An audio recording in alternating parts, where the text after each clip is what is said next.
الحمد لوليه والصلاة والسلام على نبيه أما بعد فأعوذ بالله من الشيطان الرجيم بسم الله الرحمن الرحيم رب اشرح لي صدري ويسر لي أمري واحلل عقدة من لساني يفقهوا قولي۔ میرے نہایت ہی واجب الاحترام سامعین کرام، اللہ تبارک و تعالیٰ کے فضل و کرم سے ترجمہ و تفسیر کے اس کورس میں آج ہم سورہ کوثر جو ہے اس کا کیا ہے افعال، پھر اس کے جو ہے اسماء اور اس کے معنی اور ترجمہ و تفسیر اور اس کے جو ہے کس چیز کے بارے میں جو ہے اس سورہ میں جو ہے اللہ تبارک و تعالیٰ نے ہمیں جو ہے رہنمائی فرمائی، اس کے بارے میں جو ہے وہ کیا ہے درس سماعت فرماتے ہیں۔ اس میں جو پہلا فعل استعمال ہوا وہ ہے اعطینا۔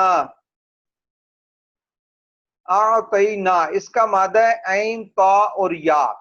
عین تا یا جو ہے اس کا مادہ ہے، عطا سے ہے، یہ ہم اردو میں بھی استعمال کرتے ہیں۔ اور اس میں آخر میں کیا آ گیا؟ نون الف نا، یہ باب افعال سے آتا ہے اور اس کا ترجمہ کیا ہے؟ ہم۔ تو عطا کیا یا عطا کی یہ چیزیں ہم نے، ہم عطا کیا ہم نے۔ اب یہ کس کا ہے؟ ویسے یہ پاسٹ میں استعمال ہوتا ہے، ماضی کے لیے ہوتا ہے، تو we have given، we have given۔ صلی نماز پڑھو، یہ امر کا صیغہ ہے جس میں حکم پایا جاتا ہے۔ امر کہتے ہیں آپ ایسی بات کریں کہ دوسرے کو کیا حکم دیا جائے کسی کام کے کرنے کا، اور نہیں ہوتا ہے اس سے منع کیا جائے، تو حکمن جو ہے کسی کام کا کہا جائے تو اسے امر کہتے ہیں۔ تو صلی نماز پڑھو، اور اس کا مادہ صاد لام اور واو ہوتا ہے، پرے۔ اس کے بعد جو ایک اور ہمارے پاس جو ہے اس میں فعل استعمال ہوا وہ کیا ہے؟ انحر۔ اگر امر کا صیغہ دیکھا جائے تو انحر، حمزہ پہ جو ہے کسرہ آئے گی، حمزہ وصلی ہوتی ہے، جب اس کو ملا کے پڑھیں گے تو اس وقت اس کے اعراب نہیں پڑھے جاتے، یہ ساکت ہو جاتی ہے۔ تو اس میں یہ بھی کیا امر کا صیغہ ہے، قربانی کرو تم، قربانی کرو تم، نون ہا اور را، نحر اسی سے ہے اور اس کے لیے استعمال ہوتا ہے قربانی کے لیے، تو یہاں حکمن کہا جا رہا ہے، یہ بھی امر کا صیغہ ہے، قربانی کرو تم۔ سیکریفائی، سیکریفائی کرو، قربانی کرو، تو یہ اس میں جو ہے وہ پھر دیکھ لیں، آتینا عطا کیا ہم نے، صلی نماز پڑھو تم، انحر قربانی کرو تم، اس کے لیے استعمال ہوتا ہے۔ اس کے بعد جو آگے اسماء، تو اسماء کی طرف آئیں تو کون کون سے اسماء استعمال ہوئے ہیں؟ اس میں جو ہے ہمارے پاس ایک ہے الکوثر۔ کوثر کہتے ہیں خیر کثیر کو، کوثر خیر کثیر کے لیے جو ہے وہ استعمال ہوتا ہے، اور اس میں آ جاتا ہے بہت نعمتیں جو ہے یہ بھی اس کے لیے آتا ہے۔ اور اس کے بعد دیکھیں تو شانعہ، شانعہ کہتے ہیں دشمن کو، اینمی کے لیے استعمال ہوتا ہے۔ ابتر، ابتر کہتے ہیں با تا اور را اس کا مادہ ہے، بے نام و نشان، منقطع ہونے والا، منقطع ہونے والا، جو چیز جو ہے بالکل کٹ جائے اور آگے نہ چلے اسے کہتے ہیں ابتر، بے نام و نشان، the one cut off، جو بالکل کیا کٹ آف ہو جائے۔ اور یہ ایک استعمال ہوتا ہے کہ جب انسان کے آگے اولاد نہ ہو، جس کے لیے لفظ کلالہ بھی استعمال ہوتا ہے، اور وہ تو ماں باپ کے لیے چلے آ جاتا ہے، ایسا ہے شخص کے آگے اس کی نسل نہ چلے تو اس کو جو ہے عرب والے کہتے تھے یہ کیا ابتر ہو گیا ہے کہ اب اس کے آگے نسل نہیں چلے گی۔ اس طرح جو ہے یہ کچھ الفاظ تھے جو یہاں استعمال ہوئے۔ اب آتے ہیں ہم اس سورہ کے جو ہے اسلوب کی طرف کہ اس میں کس چیز سے جو ہے وہ ایڈریس کیا گیا اور کن چیزوں کی طرف جو ہے وہ اشارہ کیا گیا ہے۔ تو اب دیکھیں سابقہ سورہ کیا تھی؟ الماعون۔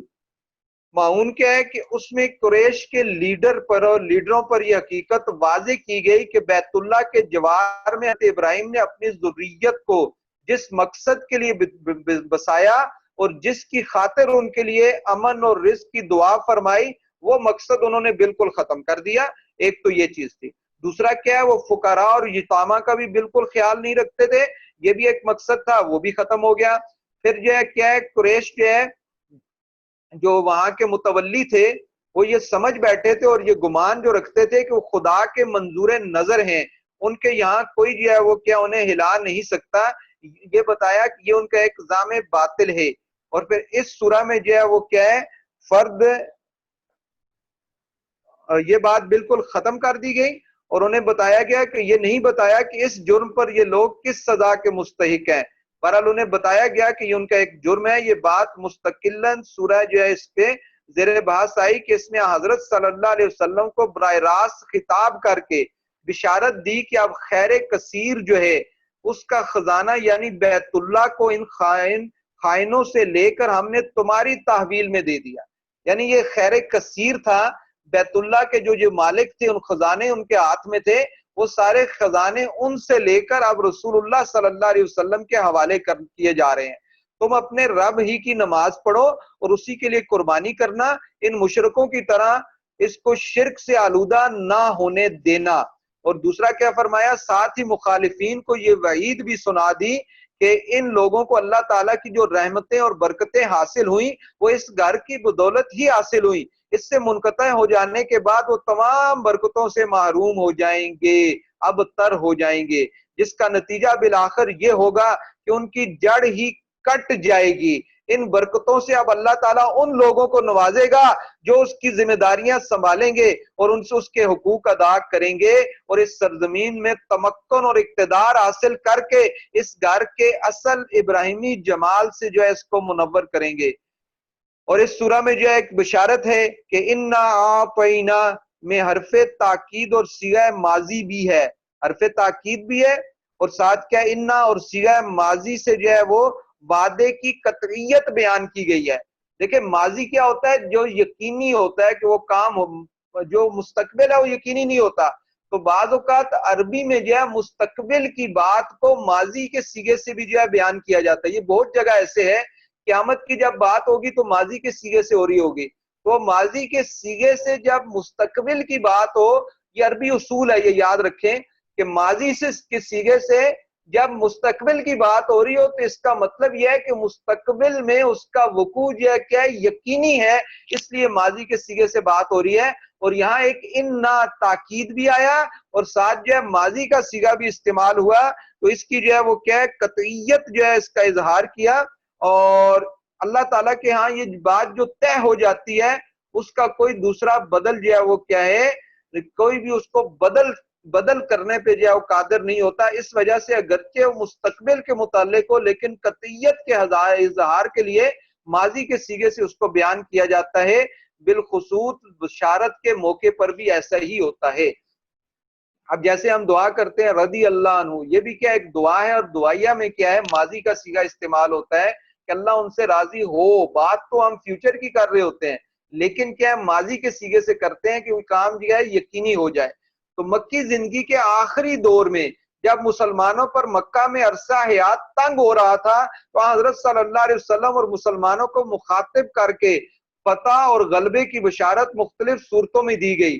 یہ بشارت بھی اسی نوعیت کی ہے کہ اگرچہ بعض لوگوں نے اس بشارت ہی کے سبب سے سورہ کو واقعہ حدیبیہ کے دور سے کیا متعلق مانا ہے، لیکن یہ کیا ہے.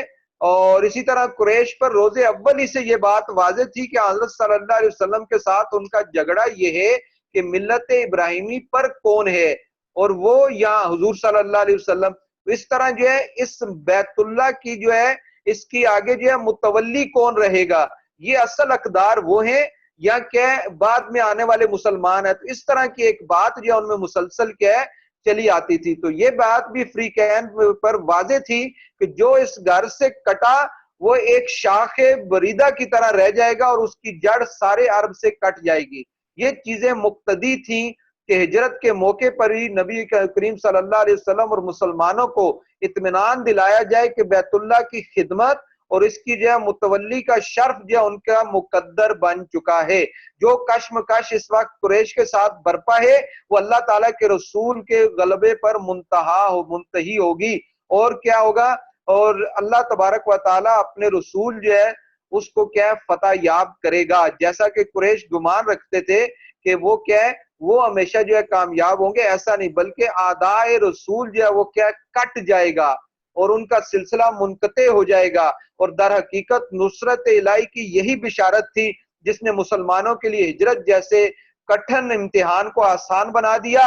اور نہ ہر شخص اندازہ کر سکتا ہے کہ یہ کوئی آسان بازی نہیں تھی. اب آئیں سورہ کے ترجمے کی طرف.